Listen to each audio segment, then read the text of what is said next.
এ পর্বে আমরা 159 পৃষ্ঠার যে জোড়ায় কাজ দেওয়া আছে সেই কাজটা সমাধান করার চেষ্টা করব। এখানে বলা হচ্ছে যে পাশের চিত্রে পৃথিবীর কেন্দ্র থেকে এ ও বি দুটি স্থানের কৌণিক দূরত্ব 15 ডিগ্রি হলে স্থান দুটির কৌণিক দূরত্বকে সেকেন্ডে প্রকাশ করো। নিচের ঘরে উত্তর লেখো।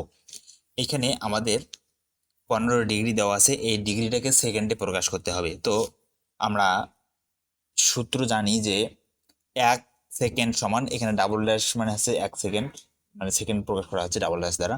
তাহলে 1 সেকেন্ড সমান আমরা জানি 1 বাই, এটা হচ্ছে 3600, তারপরে ডিগ্রি। তো এই সূত্রটাকে কাজে লাগিয়ে আমরা এই সমস্যাটা সমাধান করব।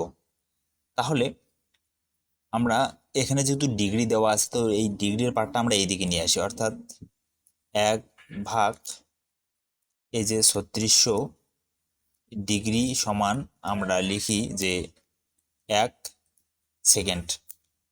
অনুরূপভাবে আমরা যদি লিখি যে 1 ডিগ্রি সমান, তাহলে কত হবে?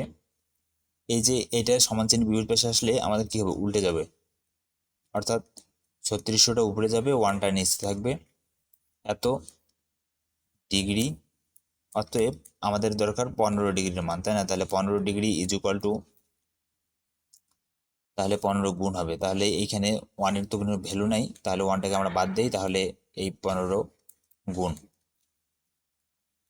তাহলে এখান থেকে আমরা যদি 3600 আর 15 গুণ করি, দেখেন 3600 আর 15 গুণ করলে আমাদের এখানে আছে যে 54,000।